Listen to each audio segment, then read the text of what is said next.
we doing today, folks? Welcome back. For those of you who know me, I'm glad to see you back on the channel. And for those of you new here, well, I'm the grouchy old patriot. And today we're doing another road ramblings. I know I said in the last video that these were not going to be an every video occurrence, but to be honest, I've been running my pool butt off the last 2 or 3 weeks, and I just have not had the opportunity to do a sit down honest to gosh episode of Coffee with a Grouch. So we're going to kill 2 birds with 1 stone today. Take you on a little ride along here on US 60 westbound across southern Missouri. Let you see some of the pretty scenery I get to see on a daily basis.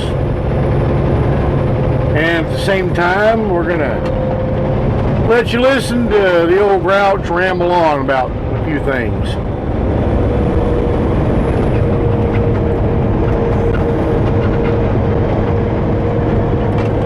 So go ahead and grab your cup of coffee, grape knee high, glass of sweet tea, whatever you want, cup of squat, and enjoy the scenery. One thing I wanted to talk about today, something I've been thinking about the last couple of days, and I had actually planned on making an episode of Coffee with a Grouch about it. You know, we had Hurricane Ian just come through and pummeled Florida pretty good. Came across, went out in the Atlantic, made a U-turn, went up, kind of hit South Carolina. And I don't have a TV here in the truck, watch news, but I do have satellite radio and can keep in touch with what's going on. And one of the things that struck me, reminded me of Hurricane Katrina, Hurricane Isaac, Hurricane Hugo, oh hell, the tornadoes that hit Moore, Oklahoma, and Joplin, Missouri, the winter storm, ice storm that almost paralyzed the Texas power grid here a couple winters ago, the floods up in the Pacific Northwest back in the spring. Natural disasters all, but what did they have in common? Now, I'm sure they had more than one thing in common, but I know they had one thing in common. And that's the fact that there were an awful lot of people caught with their pants down. Caught unprepared.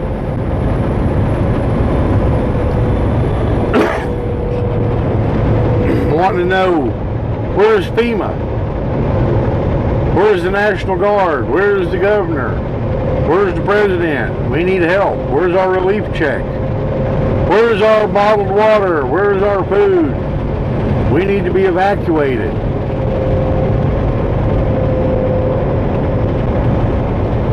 Well, the way I look at it, when you have so many people in that situation, it's kind of unfair to the rest of us. Those of us who have prepared for the unexpected.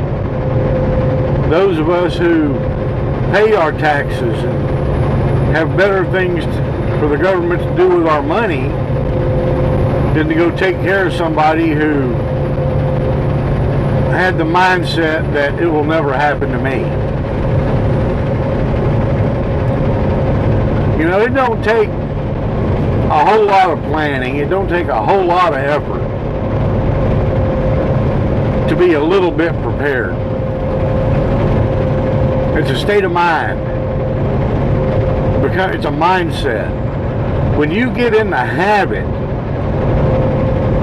of thinking about what might happen and taking the small steps to mitigate the outcome of events, it becomes almost subconscious, becomes second nature. You get to the point where you don't even think about it, you just do it. Now, I'm not advocating that everybody run out today and buy $500 of dehydrated food, you know, 2 55-gallon drums to store water in. All I'm asking is that you do the small things. Do it in small steps. That way it has minimal impact on your day-to-day life. Let me ask you a question. Why do you have a spare tire? Why is there a spare tire in the trunk of your car or slung under the back of your pickup? I didn't ask, what is your spare tire for? I asked why you have a spare tire in your car. We'll come back to that in a minute. When you go to the grocery store, most people do it every week. Some people do it once a month. But when you go to the store and you finish your shopping list, you've got everything you need, why don't you just go back, grab a couple of cans of chunk light chicken or a couple of cans of ranch style beans, a bag of rice, whatever. Ain't got to be a lot, just a little bit. Just that little bit extra and throw it in your cart. And when you get home, put it up in the shelf, put it up in the cupboard. You know, do that every week. Even if you're a person who is on a fixed income and has to get by on food stamps or EBT, when you get done with your shopping trip, you've got everything in your buggy that either you want to get or you can afford to get. Even if you've spent everything you can afford to spend, look in that buggy and see what's in there that you don't really need today. Now, we can put that bag of chips back. We can put that bottle of Mountain Dew back. We can put that pack of cookies back. Grab a couple cans of Campbell's Chunky Soup or a couple cans of tuna fish. You know, do without the minor luxuries today that won't be much of an impact on your life, so that you don't have to do without the necessities tomorrow.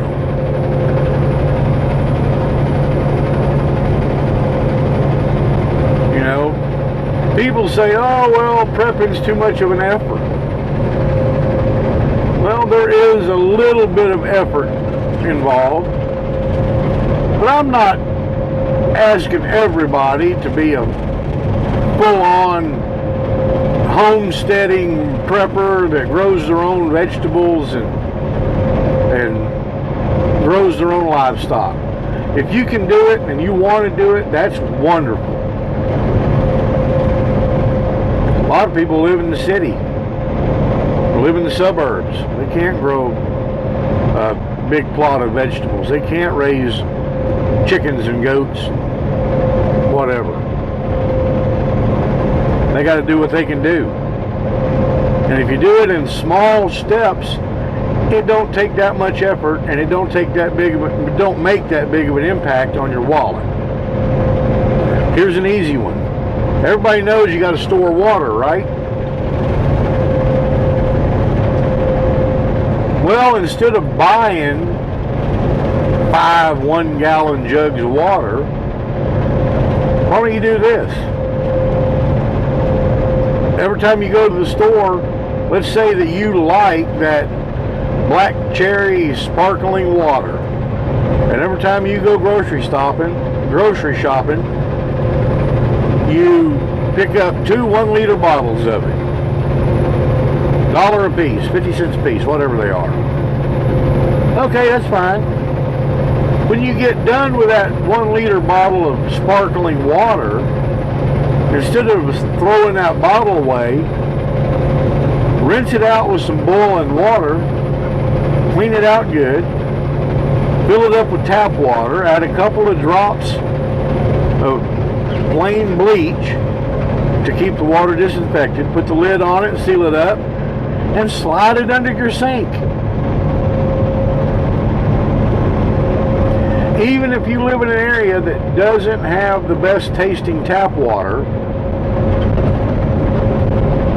well, you know what?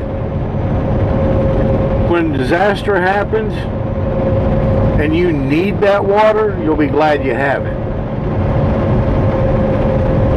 Oh, well, 1 or 2 1-liter bottles of water ain't going to do nothing, so why should I bother with that? Well, you're right. 1 or 2 1-liter bottles probably ain't going to help out a whole lot. But if you did it every week when you bought them 2 1-liter bottles, you didn't give up anything. You still got your black cherry sparkling water. Still got to enjoy it. But before you know it, you've got a dozen or 2 dozen 1-liter bottles of water stored back. You didn't have to give nothing up, and what did it cost you? A couple of eyedropper fulls of bleach. It's pretty cheap insurance, people.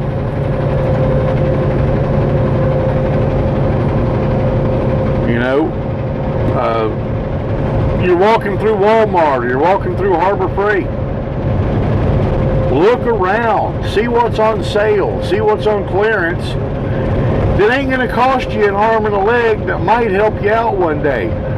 Oh, let's see, here I'm at Harbor Freight, and they've got their 7 by 9 foot little cheap tarps on sale for $4.95. All right, I'll grab one, put it up on the shelf in the garage. And that way, in the next storm, when I got some shingles blown off my roof, I've got a tarp I can get up there and fix it with. Keep the water from coming in until I can get a more permanent repair done. Oh, let's see, I'm walking through Walmart and they've got work gloves on clearance for $1.99 a pair. Well, them be nice to have in the trunk of my car. So I grab them, throw them in the trunk of the car. Now when you have to change a tire or fix a radiator hose or push a neighbor out of a muddy ditch, you got a pair of work gloves. That's what I'm saying, people. It don't take a lot of effort. It don't take a lot of thought. I lived in upstate New York, stationed in Boston Spa, New York, when I was in the Navy. And it amazed me at the number of people who lived up there in that area their whole life. And when winter was coming on, they'd throw a folding shovel and 5-pound bag of kitty litter in the trunk of their car. And I think they were prepared for wintertime driving. Well, what about a blanket? What about an old coat? A pair of boots? Because I guarantee you at some point in the winter, they were going to be watching the football game and the wife's going to say, hey, I need you to run to the store to get a pound of butter. They slip their tennis shoes on. They're thinking, they've already got a sweatshirt on. And they're thinking, well, I'm just going from the house to the car and from the car to the store. I'll be back in 20 minutes. I don't need a coat. Because I've done it. Well, what do you do now when you get out there and you have a flat tire you got to change? And it's 5 degrees.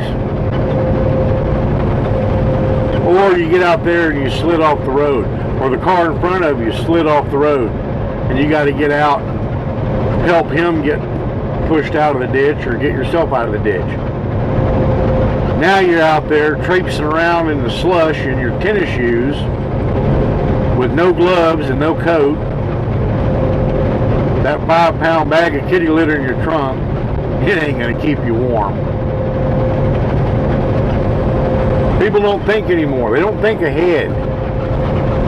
They don't think about what may happen, because it's so much easier to think it won't happen to me. Well, I got news for you folks. If you live long enough, it will happen to you. It has happened to me.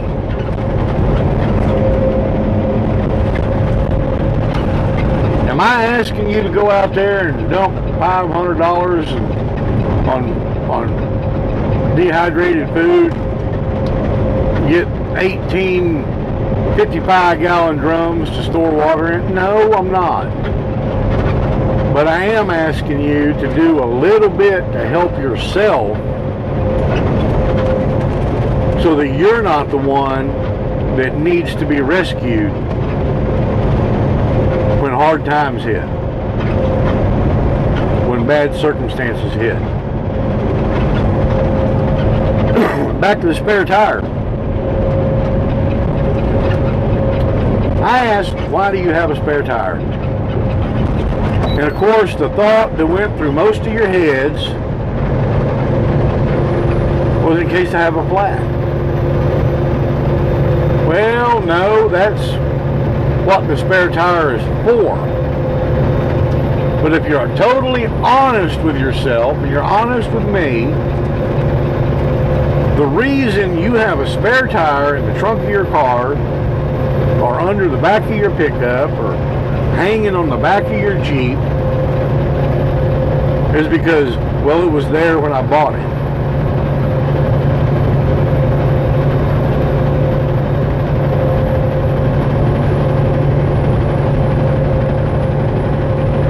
How many of you, if that spare tire wasn't there, would go through the extra effort and to spend the money to put one there? $100 for a rim, $125 to $150 for a tire or more, $50 for a jack, $10, $15 for a cheap lug wrench,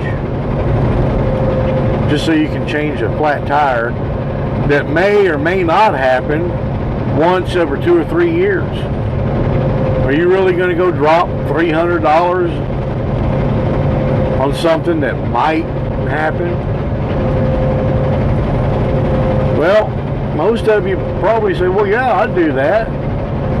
Well, I'm here to tell you, folks, most of you wouldn't. I see it every day out here on the highway. People who don't have a spare, people whose spare is flat because they didn't check it. Oh, I got a spare, but I don't have a jack. I bought a used car and it didn't have a jack in it when I bought it, and I just never put one in there. So now I'm stuck on the side of the road being a burden to somebody else, being a hazard to other drivers. Someone's got a road service has to bring me a jack or a tire.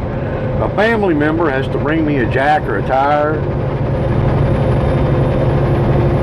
because I didn't want to do the one little extra thing to be prepared to help myself out of trouble.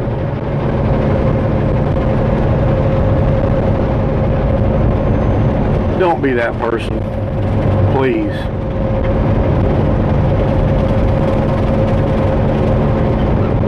You know, little things. Pick up a few. How many of you actually, probably have a hammer laying around somewhere, but how many have you have a box of 8-penny or 10-penny nails?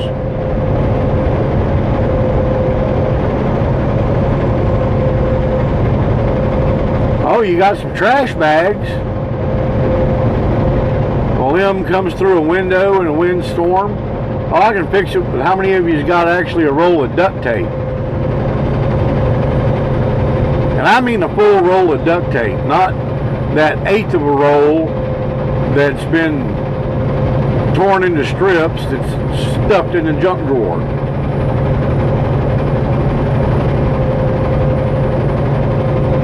You know, how many's got a good pair of work gloves so they can go out the next morning and pick all the limbs up, pick all the broken glass up and everything in the yard? I'm just asking you to do the little things, folks. Put back a little food, 3 or 4 days worth, a little bit, just a little bit every time you go to the store. Put back 3 or 4 days worth of water.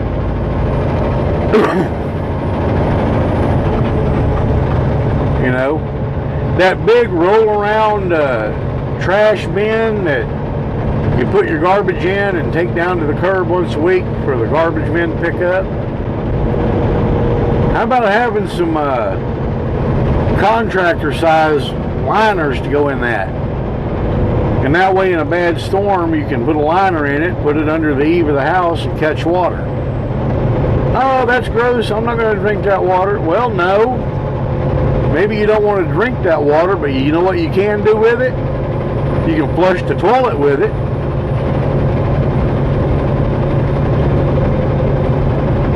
That's, I don't know, what are them, 70-gallon totes? A lot of water will come off a roof in a rainstorm. 70 gallons will take care of your toilet for a few days. Little things, folks. Little things. Get in the mindset. Get in that state of mind, and pretty soon it becomes a habit.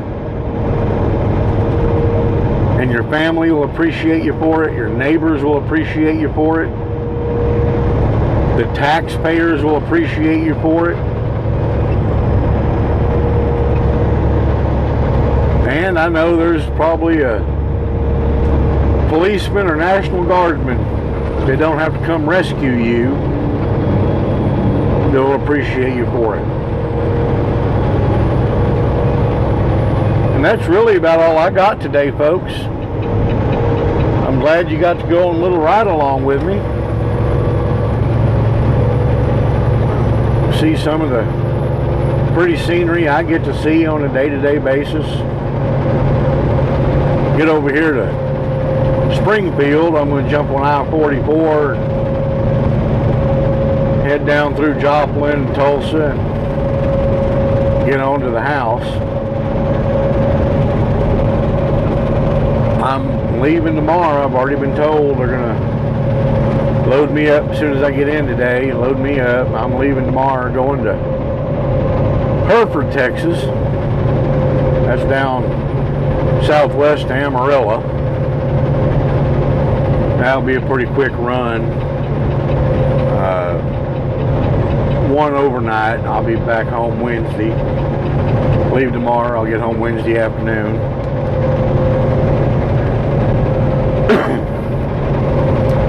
And then I think my logbook is about smoking. I think once I get back from Hereford, Texas, I'm going to take 3 or 4 days off. Might go see if I can chase some tree rats around the woods. Might even get a chance to do an actual sit-down episode of Coffee with the Grouch. And I know y'all are probably enjoying this a whole lot more than having to look at my ugly old mug. You know, slow down, why don't you?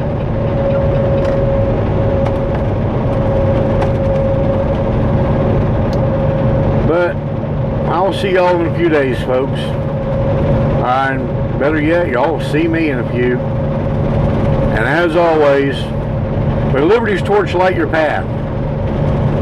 And Godspeed in all your endeavors. Thank you.